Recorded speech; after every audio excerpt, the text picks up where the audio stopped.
Everything changed the night the stars refused to stay still. Thomas Brennan had been watching the sky for 53 years, ever since his father first taught him to identify constellations from the porch of their Iowa farmhouse. He knew the rhythms of the heavens, the arc of planets, the predictable march of seasons written in stellar patterns, the occasional meteor that streaked like a prayer across the darkness.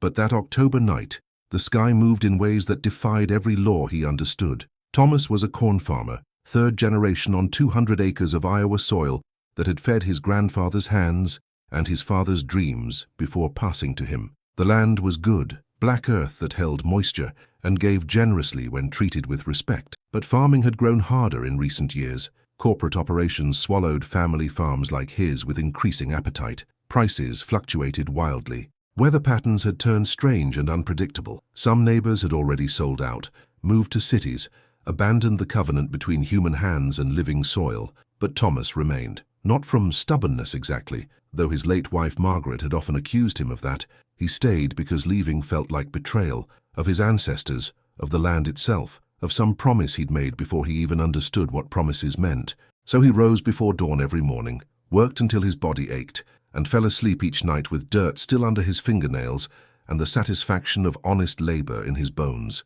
He was alone now. Margaret had passed 3 years prior, taken by cancer that moved through her body like fire through dry grass. Their daughter lived in Chicago with a husband and children Thomas rarely saw. Phone calls came monthly, dutiful but distant, conversations that skimmed the surface of real connection without ever diving deep. He didn't blame her. The farm held no romance for young people anymore, only memories of isolation and economic struggle. So Thomas lived with silence. He talked to his dog, a border collie named Sam. He listened to AM radio while driving his tractor. He attended Sunday services at the small Lutheran church his family had helped build in 1887, sitting in the same pew where 3 generations had prayed before him. His faith was quiet, unquestioning, woven into his life like threads too fundamental to examine. God was real the way soil was real, the way seasons were real, a fact requiring no proof, no defense, simply acceptance. That night, October 12th, Thomas had been checking the cornfields one final time before harvest. The crop was good this year despite the strange weather. The ears hung heavy and golden, ready for cutting. He'd stood at the field's edge as sunset painted the western sky in shades of amber and violet, feeling that peculiar mix of satisfaction and melancholy that always accompanied the end of growing season. Another year complete, another cycle of death and resurrection fulfilled. Darkness fell quickly once the sun dropped below the horizon. Thomas had returned to his house, fed Sam heated leftover stew, and eaten alone at the kitchen table while the television murmured unwatched in the next room. The routine was so familiar, it had become invisible, his body moving through practiced motions, while his mind wandered through memories and worries in equal measure. He'd gone to bed early, as he always did, but sleep wouldn't come. Some restlessness had taken hold of him, a feeling he couldn't name but couldn't ignore. Finally, around midnight, he'd risen, pulled on his boots and jacket and walked outside.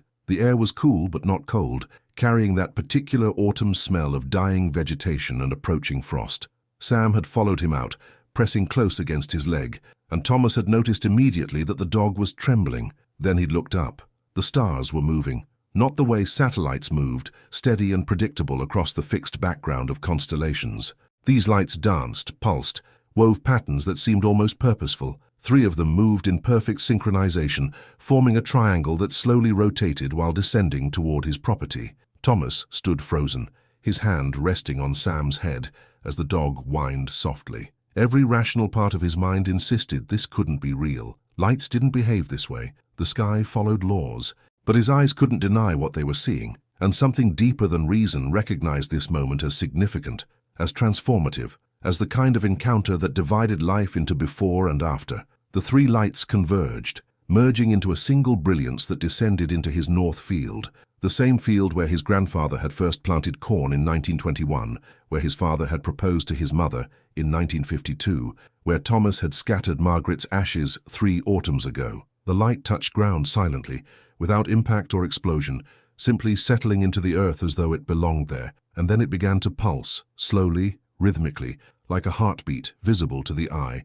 Thomas found himself walking toward it. Sam refused to follow, retreating to the porch with a low whine, but Thomas couldn't stop his feet from moving. Fear lived somewhere in his chest, yes, but it was overwhelmed by something larger, curiosity maybe, or destiny, or the simple recognition that whatever was happening had been waiting for him his entire life. The cornfield whispered around him as he walked, stalks rustling in a wind he couldn't feel. The light grew brighter as he approached, not harsh but warm, inviting, alive in a way that defied explanation. It wasn't just illumination, it was presence, consciousness, awareness radiating outward in waves he could feel against his skin. When Thomas was 50 feet away, the light began to change shape. It rose from the ground, folding inward on itself, condensing into something roughly humanoid but not quite human.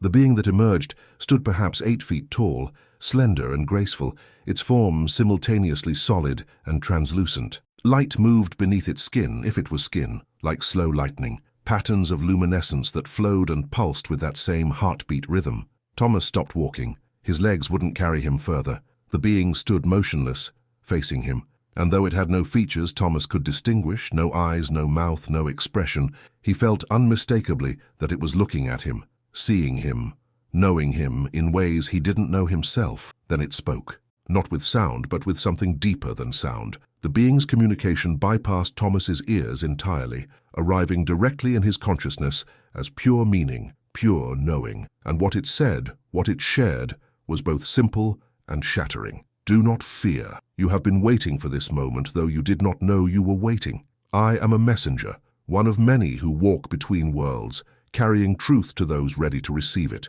Thomas tried to speak, but found his throat closed. His hands trembled. His heart hammered against his ribs with such force he thought it might break through. But alongside the fear was something else, recognition, as though some part of him had always known beings like this existed, had always been preparing for this meeting. The being moved closer, gliding rather than walking, and with each step the air grew warmer, charged with energy that made Thomas's skin prickle. When it was 10 feet away, it stopped and extended one long limb in what might have been a gesture of peace or greeting. The time of harvest approaches, the being said, its voiceless voice resonating through Thomas's entire body. What your prophets called the return, what your scriptures name the rapture, what your soul has longed for without understanding, this transformation is no longer distant.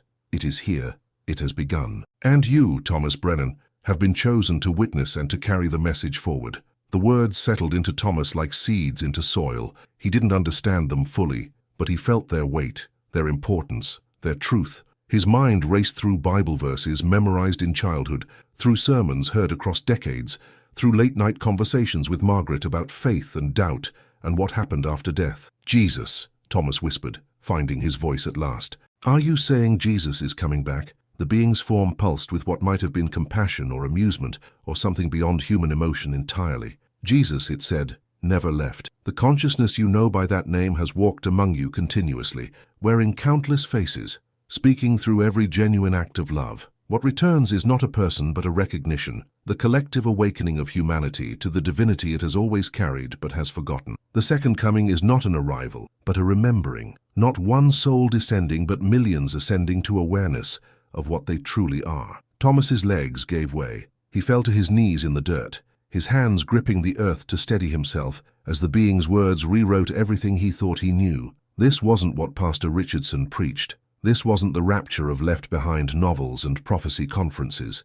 This was something stranger, deeper, more beautiful and more terrifying than any theology he'd encountered. The harvest, the being continued, its light growing brighter, is the separation of souls according to their frequency, not good and evil as you conceive them, but awakened and sleeping, conscious and unconscious, those who have learned love and those still bound by fear. The earth itself is ascending, rising to a higher vibrational state. Those who can match that frequency will remain with her in the new reality. Those who cannot will experience a different earth, denser and slower, where they will continue their lessons until they too are ready to rise.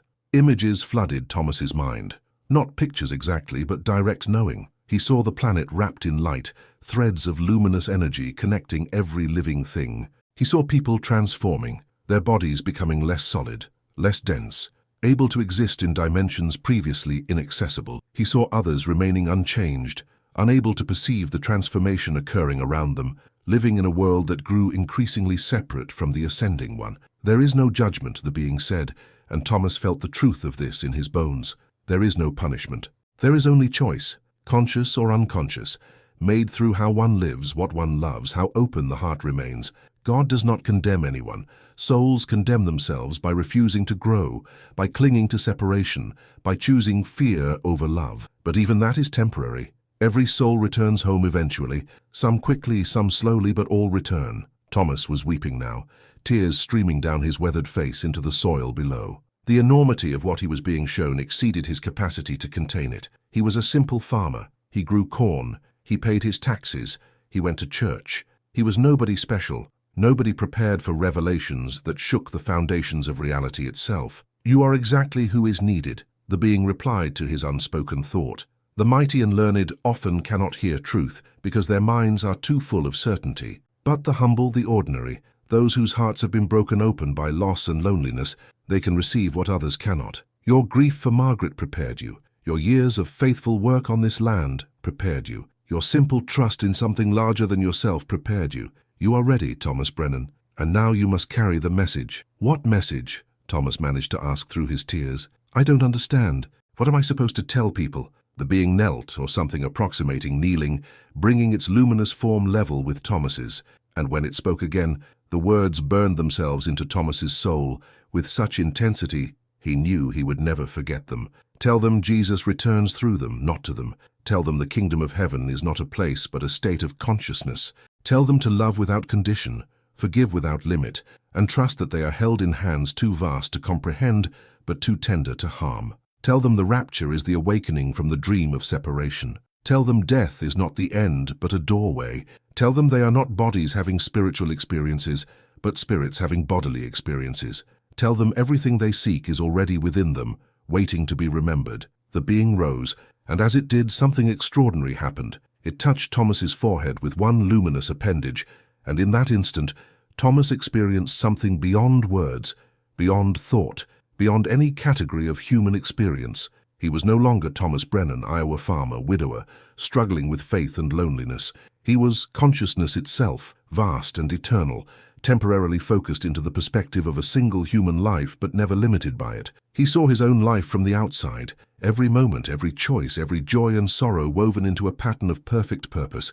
He saw Margaret not as gone, but as transformed, her consciousness now free of the body that had failed her, radiant and whole, waiting for him with patience that transcended time. He saw Jesus not as a historical figure, but as a frequency, a vibration of unconditional love that any consciousness could embody if it opened fully enough. He saw that the Christ had walked the earth many times in many forms, teaching the same truth in languages adapted to different cultures and eras, and that the second coming was simply the moment when enough humans remembered that truth simultaneously that it became undeniable even to those who'd been sleeping. And he saw the separation that was coming, not as catastrophe but as grace, allowing souls to experience the reality they were ready for, without forcing growth before its time. The ascending earth would be paradise not because God rewarded the good, but because consciousness creates reality, and awakened consciousness creates realities of beauty, abundance, and unity. The descending earth would be difficult,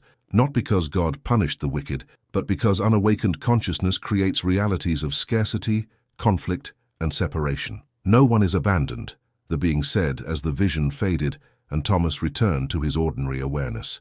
"Every soul is loved beyond measure. Every soul will ultimately be welcomed home. The only question is timing.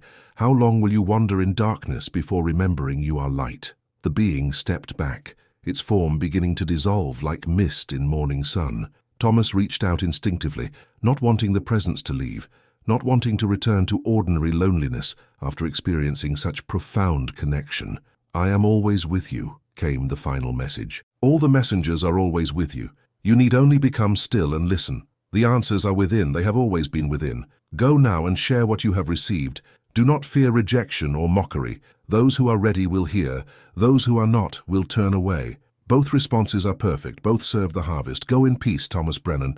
You are loved. You are seen, you are never alone." Then the light collapsed into itself and vanished, leaving Thomas kneeling in his cornfield under ordinary stars. Sam barking anxiously from the porch, the autumn night cool and quiet around him. For a long time, Thomas couldn't move. He knelt there in the dirt his ancestors had worked, feeling simultaneously shattered and whole, overwhelmed and calm, changed in ways he couldn't yet comprehend, but knew were permanent. When he finally stood, his legs shaky. He looked back toward his house and saw it differently, not as a collection of walls and rooms, but as temporary shelter for eternal consciousness, a stopping point on an infinite journey. He saw his fields differently too, not as property to be owned, but as living earth that had hosted his family's consciousness for 3 generations and would host others after he was gone. Nothing looked the same, nothing felt the same. Thomas Brennan had died in that field, and someone both the same and utterly different had risen in his place. He walked slowly back to the house, Sam circling him anxiously. Inside, he sat at the kitchen table, the same table where he'd eaten 10,000 meals, and stared at his hands in the lamplight. They looked the same as always, calloused and scarred and permanently stained with work. But he could see light moving beneath the skin now, faint but present, the same luminescence he'd witnessed in the being. We are all made of light, he thought. We've just forgotten how to see it. Sleep was impossible. Thomas sat through the remaining hours of darkness, his mind too full to rest, his heart too activated to calm. When dawn finally broke, painting his fields in shades of gold, he made coffee and called his daughter. She answered on the 3rd ring, her voice groggy. "Dad, it's 6 in the morning. Is everything okay?" Thomas opened his mouth to explain about the light, the being, the message, but the words wouldn't come. How could he tell her what he'd experienced without sounding delusional? How could he translate the ineffable into ordinary language? "I love you, honey," he said instead, his voice thick with emotion he couldn't explain. "I know I haven't said that enough over the years, but I want you to know. You're loved beyond measure. And your mother, she's not gone. She's just somewhere else, somewhere beautiful, and we'll see her again." There was a long silence. Then his daughter's voice, softer now, concerned. "Dad, are you sure you're okay? You sound different." "I am different," Thomas said, surprised by his own certainty. "Something happened last night, something I can't explain yet, but I'm okay, better than okay. I'll call you later. Just wanted you to know you're loved." After hanging up, Thomas stood on his porch watching the sunrise, Sam pressed against his leg, and felt the truth of what he'd been told, settling deeper into his bones. The rapture had begun. Jesus was returning, not in clouds with trumpets, but through every heart that opened to love. And Thomas Brennan, a simple Iowa farmer, had been chosen to carry the message. The real work, he understood, was just beginning. The days following the encounter moved through Thomas Brennan's life like water through a sieve, present but impossible to hold, leaving behind only the residue of transformation. He tried to return to his routines. He woke before dawn, fed Sam, brewed coffee in the same pot he'd used for 30 years. He walked his fields, checking moisture levels and watching for signs of pests or disease. He drove his tractor along roads he could navigate blindfolded, the diesel engine's familiar rumble, a meditation he'd practiced for decades. But everything had changed, or rather, Thomas had changed. And through that transformation, the entire world appeared different. The cornstalks whispered to him now in languages he'd never noticed before. Not words exactly, but awareness, the living consciousness of growing things reaching toward light, drawing sustenance from soil, participating in the ancient dance of photosynthesis and growth and eventual decay. He could feel their aliveness, sense their purpose, recognize them as fellow travelers in the great journey of consciousness, expressing itself through form. The sky, too, had become different. Where once he'd seen empty blue or threatening clouds or distant stars, now he perceived layers, dimensions folded into dimensions, realities stacked like pages in an infinite book. Sometimes, if he looked with what the being had awakened in him, he could see movement in those layers, presences, luminous forms that existed just beyond the frequency most humans could perceive. The messengers, he understood, were everywhere, had always been everywhere, walking alongside humanity but invisible to eyes trained to see only the material. Sam noticed the change in his master too. The dog would sit for hours watching Thomas work, head tilted as though trying to understand what had shifted in the man he'd known for 8 years. Sometimes Thomas would catch the border collie staring at him with an intensity that suggested the animal could see what Thomas had become, could perceive the light moving beneath human skin, the expanded consciousness inhabiting familiar form. But Thomas told no one about the encounter, not Pastor Richardson at Sunday service, though the Reverend asked if everything was all right because Thomas looked different, more present somehow, not his neighbor Bill Henderson, who stopped by one afternoon to borrow a tool and stayed for coffee, chatting about nothing important the way neighbors do, and certainly not his daughter, who called twice that first week to check on him after their strange early morning conversation, her voice carrying concern he couldn't quite address without revealing everything. Because how do you explain the unexplainable? How do you tell people that the rapture has begun, that Jesus is returning not as a man, but as a frequency, that reality itself is splitting into two streams, and everyone must choose which they'll inhabit? How do you share visions of ascending consciousness and dimensional shifts with folks who are worried about corn futures and equipment loans and whether the Hawkeyes will have a winning season? So Thomas kept silent. But the silence felt like betrayal. The being had given him a message to carry, and he was burying it like seed that never got planted. The weight of that unshared truth pressed on him constantly, making sleep difficult, making meals taste like nothing, making his chest feel tight with unspoken words. 2 weeks after the encounter, Thomas attended Wednesday evening Bible study at the church, something he hadn't done in years. 8 people gathered in the fellowship hall, most of them over 60, committed believers who'd spent decades studying scriptures they loved but didn't always understand. Pastor Richardson led them through the book of Revelation, discussing the end times, the second coming, the imagery of judgment and transformation. Thomas listened, his heart aching. They were reading about the very things the being had explained to him, but interpreting them so literally, so rigidly. The beast, the false prophet, the lake of fire. Pastor Richardson taught these as concrete realities, actual beings and places of eternal torment. The rapture, in his telling, would snatch away believers in the blink of an eye, while unbelievers faced 7 years of tribulation, followed by judgment and damnation. Finally, Thomas couldn't stay silent anymore. What if it means something different? He heard himself say, his voice quiet, but carrying across the small room. Everyone turned to look at him. Pastor Richardson's eyebrows rose in surprise. Different how, Thomas? What if? Thomas chose his words carefully. What if the rapture isn't about escaping the world but transforming it? What if the second coming isn't Jesus arriving from outside, but humanity recognizing the Christ consciousness that's always been within us? What if heaven and hell aren't places we go after death, but frequencies we inhabit while alive, based on whether we choose love or fear? The silence that followed was heavy, uncomfortable. Pastor Richardson's expression shifted from surprise to something harder, more defensive. That sounds like New Age thinking, Thomas. The Bible is clear. Jesus will return in the clouds, the dead will rise, believers will be caught up to meet him in the air. It's not metaphor, it's prophecy, it's literal truth. But what if the prophecy was given in symbolic language, because the actual truth is too big for literal words?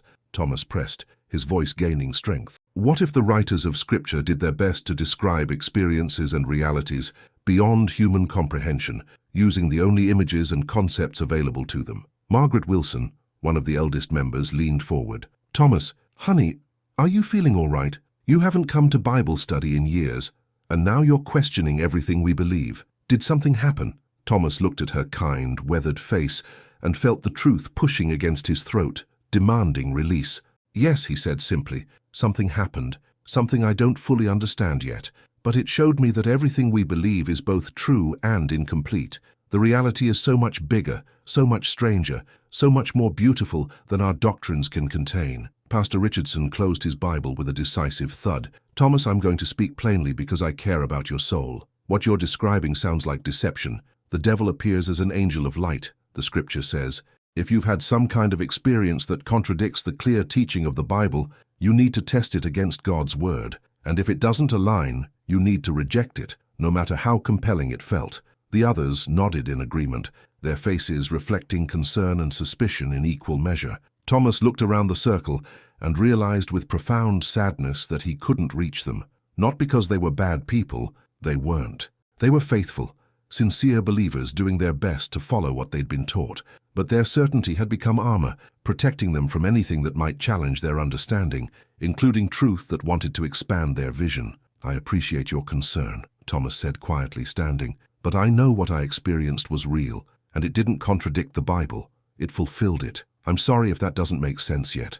Maybe someday it will. He left the fellowship hall and walked out into the October evening, feeling both lighter and heavier. Lighter because he'd spoken truth, finally, even if it wasn't received. Heavier because he understood now how difficult his task would be. The message he carried would be rejected by the religious and mocked by the secular. He would be dismissed as delusional by both camps. And yet, he couldn't not speak. The truth had taken root in him too deeply to be suppressed. Driving home, Thomas noticed something odd. The sky ahead was pulsing faintly with light, exactly where his farm would be. Not lightning. The pattern was wrong. Not fire. The color was wrong. It was the same luminescence he'd seen 2 weeks ago, calling him once more. He accelerated, his heart pounding, Sam whining anxiously in the passenger seat. When he turned onto his property, he saw it immediately. The north field was glowing, dozens of lights hovering low over the corn, each one pulsing in synchronized rhythm. Thomas parked and ran toward them, Sam barking but keeping pace this time,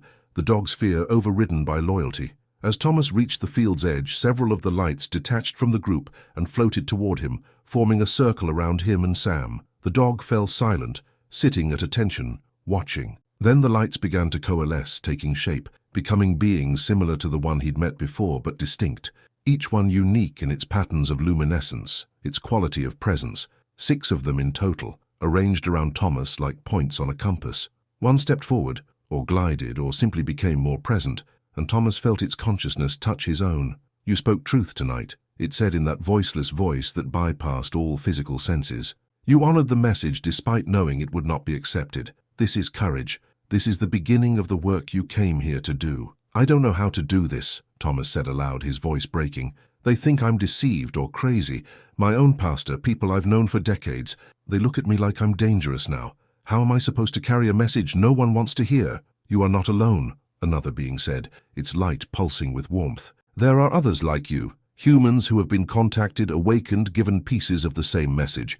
You are scattered across your world, but you are connected by the frequency you now carry. Some have been working for decades, others are just beginning. Together you form a network of light, anchoring the new frequency so others can find it when they are ready." Images flooded Thomas's mind, faces of people he'd never met, but somehow recognized. A woman in Oregon, who'd seen beings of light during a near-death experience. A man in Texas who'd been visited while driving a truck through the desert. A teacher in Maine who'd received messages in dreams. A doctor in Colorado who'd witnessed miraculous healings that defied medical explanation. Dozens of them, hundreds, all carrying the same essential message, all struggling to share it in a world that wasn't ready to hear. "You will find each other," a third being said. "The connections will form naturally, organically, as those who carry the frequency recognize each other, and together you will help prepare humanity for what approaches." "When?" Thomas asked. "When does the separation complete? When does Jesus, the Christ consciousness, return fully?" "Time is fluid," the being replied. "From our perspective, it has already happened and is always happening. From yours, the acceleration continues. What took centuries before now takes decades. What took decades now takes years.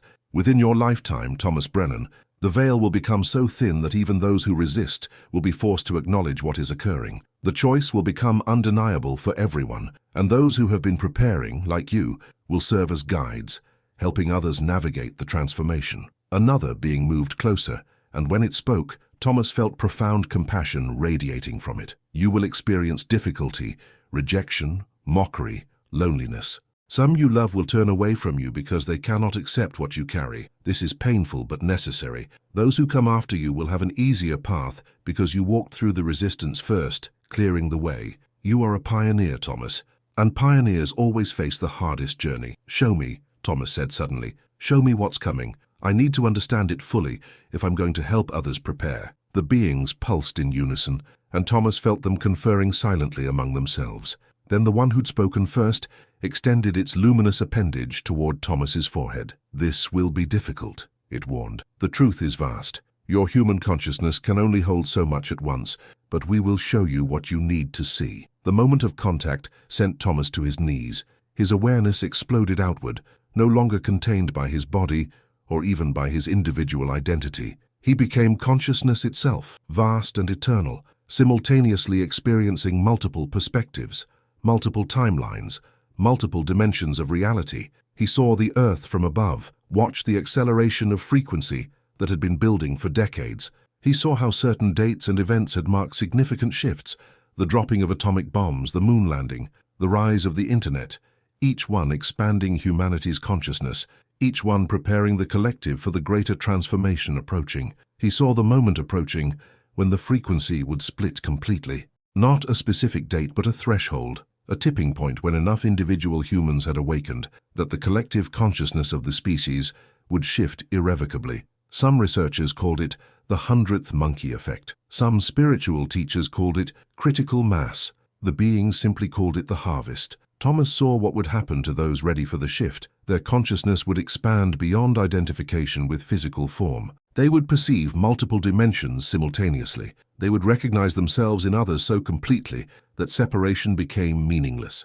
They would create realities of abundance and harmony because their thoughts and emotions, now fully conscious and loving, would shape matter directly. They would still have bodies, but those bodies would be less dense, more responsive to consciousness, capable of things currently called miraculous, healing, telepathy, materialization, bilocation. And he saw what would happen to those not ready. They would continue experiencing the earth as solid, separate, competitive, and scarce, not as punishment, but simply because unawakened consciousness creates realities that mirror back its own limitations. They would not perceive the ascended ones, would not even remember them clearly. They would continue living in the frequency of fear and separation until, through suffering or grace or some combination, they too learned to choose love. Most powerfully, Thomas saw Jesus, not as a single historical figure, but as a frequency of consciousness that had incarnated many times, in many cultures, under many names. Krishna, Buddha, Lao Tzu, and others,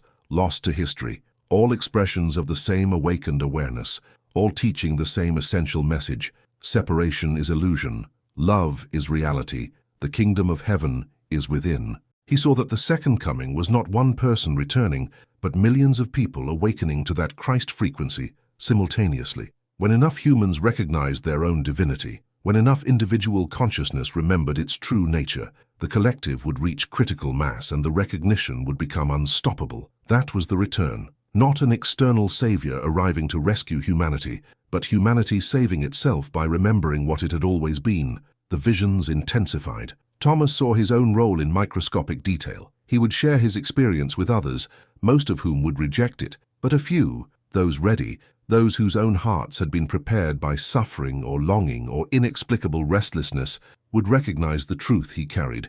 They would awaken through his witnessing, and they in turn would awaken others. The light would spread like fire through dry grass, not destroying, but transforming everything it touched. He saw Margaret, his late wife, existing in a frequency just beyond his current perception. She was whole, radiant, more herself than she'd ever been in physical form, and she was working too, helping souls transition from physical death, showing them they hadn't ended but transformed. She was proud of him, he felt. She was cheering him on. He saw his daughter's future, the choice she would face when the separation became undeniable, the struggle between her rational mind and her awakening heart. He saw her choosing love, choosing transformation, choosing the ascending frequency. He saw grandchildren not yet born, who would come into the world already awakened, already aware, helping anchor the new consciousness. And finally, he saw himself old, much older, standing once more in this north field in some distant future. The corn was gone, the farmhouse was gone. The land had returned to prairie grass, and the sky was different, more layers visible, more light perceivable, and he was surrounded by others, dozens of them, all glowing with that same inner radiance, all gathered to witness the final completion of the harvest. The vision released him. Thomas collapsed into the dirt, gasping, his body trembling with the magnitude of what he'd been shown. Sam licked his face anxiously, whining, and Thomas reached up to stroke the dog's head, grounding himself in the physical through that simple contact. The beings stood silently around him, waiting while he integrated the download of information and vision they'd given him. When Thomas finally sat up, his face was wet with tears, but they were tears of gratitude rather than grief. "I understand now," he said hoarsely. "I understand the scope of what's happening, and I accept my role in it. However difficult, however lonely, however much resistance I face, I accept it. Then the real work begins," the beings said in unison. "You will meet the first one tomorrow. She will come seeking produce, but she comes truly seeking truth. You will recognize her by the light she carries. Share your experience, plant the seed, trust that it will grow in its own time." The beings began to fade, their forms dissolving back into pure light, rising slowly into the night sky. Thomas watched them go, feeling simultaneously abandoned and empowered. The encounter was ending, but the work was beginning. He remained in the field for a long time after they'd vanished, sitting in the dirt with Sam pressed against his side, looking up at stars that now seemed impossibly close and infinitely distant at once. His mind replayed the visions, trying to hold on to details that were already fading from conscious memory, but sinking into deeper levels of knowing that would surface when needed. The sound of a car on the gravel drive startled him. He looked toward the house and saw headlights. Someone was here. At 10 o'clock at night on a Wednesday, someone had come to his farm. Thomas walked toward the house, curious but not concerned. On some level, he understood this was part of the pattern unfolding. Everything was orchestrated with precision beyond human comprehension. A woman emerged from the car as he approached, illuminated by his porch light. She was maybe 40, dressed in business casual clothes, inappropriate for a farm visit, her expression uncertain and determined in equal measure. "Mr. Brennan?" she called. "I'm sorry to come so late. I know this is strange. My name is Catherine Morris. I teach at the university in Iowa City, and I've been having experiences I can't explain. Dreams, visions, encounters with, I don't even know what to call them, beings made of light. And tonight, driving home from campus, I felt this overwhelming compulsion to come here, to your farm specifically. I don't know why. I've never been here before. I had to look up your address, but I couldn't ignore the pull. It was like something inside me knew I'd find answers here." Thomas looked at her and saw it immediately. The light moving beneath her skin, faint but present, the aura of someone on the edge of awakening, someone whose consciousness was preparing to expand. This was the one the beings had told him about, the first one he was meant to help. "Come inside," Thomas said gently. "I think I know why you're here, and I have something to tell you, something that's going to sound impossible, but I believe you're ready to hear it." They sat at his kitchen table, the same table where 3 generations of Brennans had shared meals and conversations. Sam lay at Thomas's feet. Catherine clutched a cup of tea Thomas had made, her hands trembling slightly, her eyes desperate for understanding. And Thomas began to speak. He told her everything, the encounter 2 weeks ago, the message he'd received, the visions he'd been shown tonight. He described the rapture not as an event to come, but as a process already underway. He explained Jesus not as a person to await, but as a consciousness to embody. He shared the difficult truth that reality was splitting, that humanity was sorting itself according to frequency, that a choice was being offered to every soul whether they recognized it or not. Catherine listened without interrupting, her expression moving through shock, disbelief, recognition, and finally relief. When Thomas finished, she was crying. "I thought I was losing my mind," she whispered. "The things I've been seeing, the presences I've been sensing, the knowledge that keeps downloading into my consciousness, I thought I was having a breakdown. I'm a professor of physics, for God's sake. I'm supposed to deal in evidence and proofs. But what I've been experiencing defies every law of physics I've been teaching for 15 years. Not defying," Thomas said, "expanding. The laws of physics, as you understand them, describe a narrow band of reality. But there are other bands, other dimensions, other laws, and as consciousness awakens, it gains access to those other layers. What you're experiencing isn't a breakdown, it's a breakthrough." They talked until nearly 3 in the morning. Catherine shared her own encounters, her own visions, her own growing understanding that something profound was transforming human consciousness. And Thomas listened, validated her experiences, helped her see that she wasn't alone, wasn't crazy, wasn't broken. When she finally left, promising to stay in touch, Thomas stood on his porch watching her taillights disappear down his drive. He felt exhausted but fulfilled. The beings had been right. He'd recognized her immediately. He'd known what to say, and he'd watched transformation begin in her as she realized she wasn't alone in her awakening. One soul touched, one seed planted, one light kindled in the spreading network of awakened consciousness. The work had begun.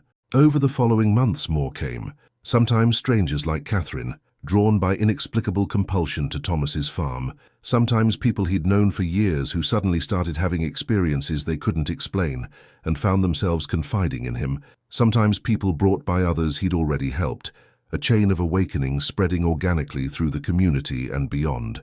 Thomas's farmhouse became an informal gathering place for those who were waking up. He would serve coffee or tea, share his own experience, listen to theirs, help them understand what was happening. He never advertised. He never proselytized. He simply made himself available, and those who needed what he carried found their way to him. Pastor Richardson confronted him one Sunday after service, his expression both angry and pained. "Thomas, I'm hearing disturbing reports.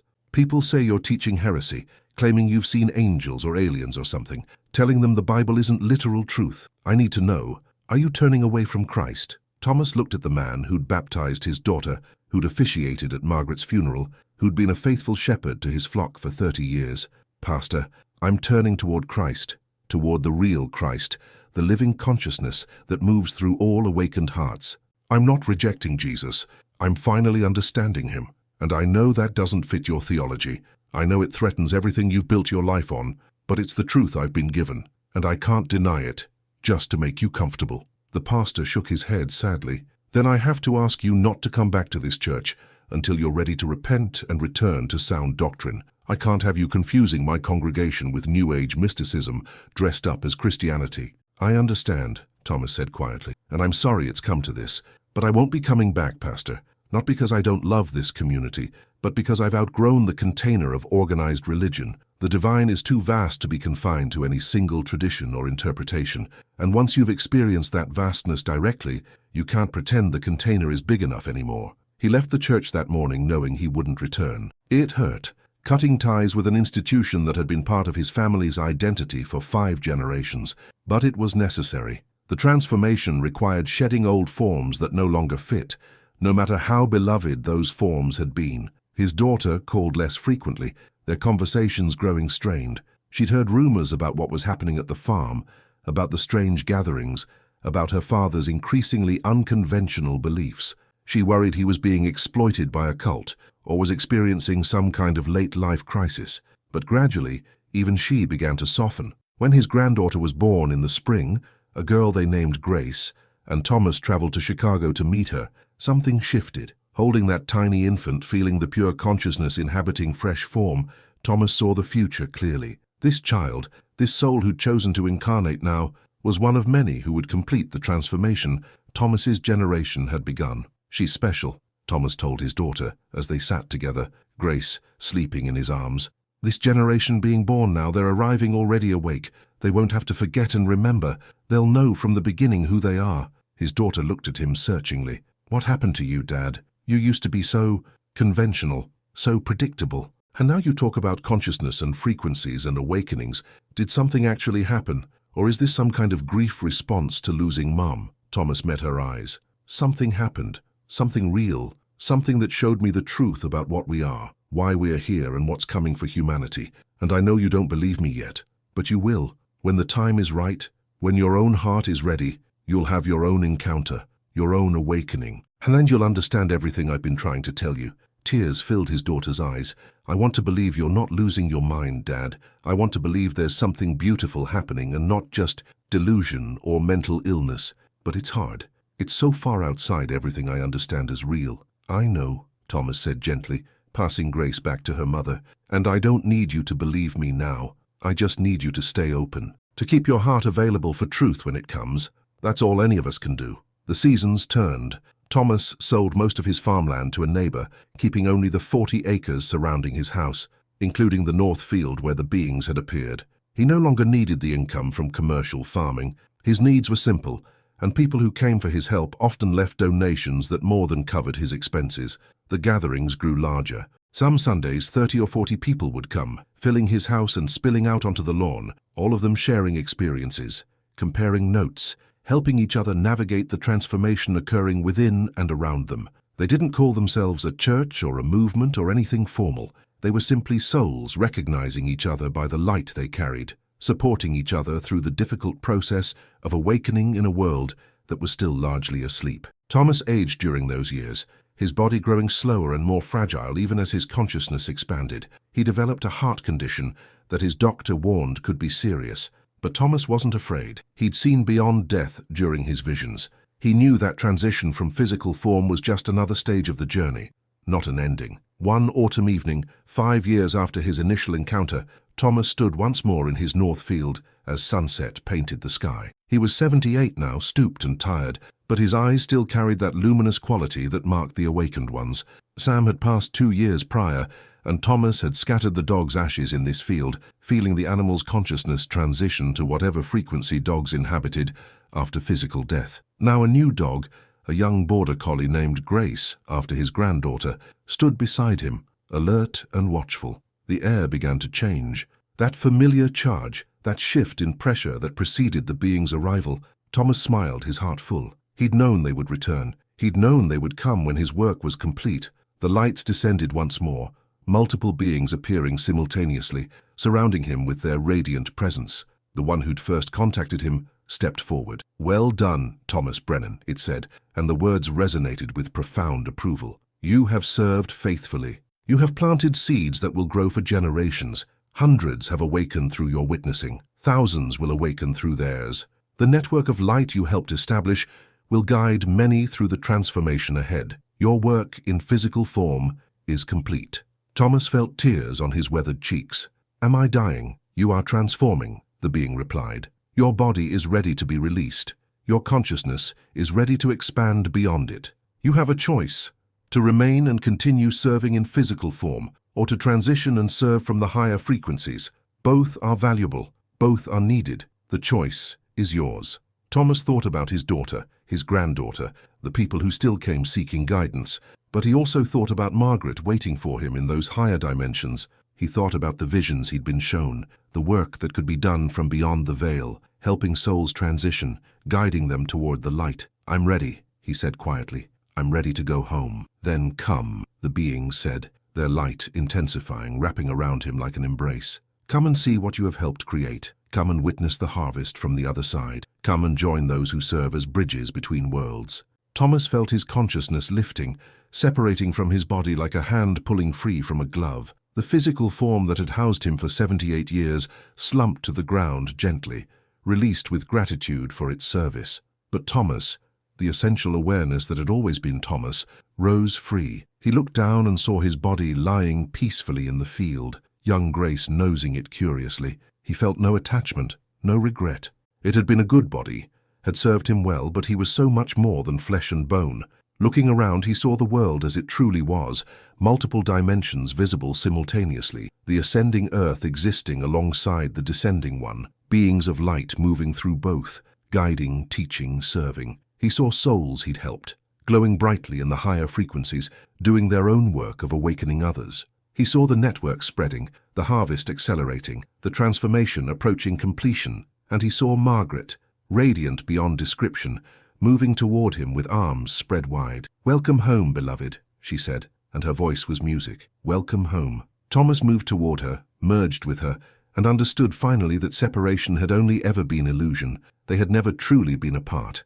Love, he understood now, was the fabric of reality itself. Everything was love experiencing itself through infinite forms and perspectives, and death was just another transformation, another movement in the eternal dance. The beings who had guided him began to rise, and Thomas rose with them, no longer bound by gravity or time or any limitation of physical existence. Below, his farm grew smaller. The gathered souls who would find his body in the morning and weep and celebrate his transition grew distant. The earth itself receded, beautiful and troubled and pregnant with transformation. "Your work continues," the beings told him, "but now from this side of the veil, now as one of us, now as a harvester of souls, helping others cross the threshold when their time comes. Do you accept this?" "I do," Thomas said, his consciousness expanding to accommodate the vast role he was being offered. "I accept. I will serve." And somewhere on a farm in Iowa, as dawn broke over fields that had known 3 generations of faithful work, a border collie howled at the sky, announcing a transition. People would find the old farmer's body, peaceful and smiling, lying in the north field where corn had once grown. They would say he died of a heart attack. They would say he passed peacefully. They would never know the truth, that Thomas Brennan hadn't died at all. He had simply changed frequencies. He had gone home. And from that higher dimension, he would continue the work of harvesting souls, helping humanity through the greatest transformation it had ever known, serving as a bridge between worlds until the separation was complete and every soul that wanted to return home had found its way. The rapture continued, the harvest accelerated, and love, always love, was what carried souls across the threshold into light. Truth or fiction? Perhaps not even the storyteller knows. Here stories exist to touch and make you reflect. The magical reveals itself only to those who allow themselves to feel, not to those who insist on seeking certainties.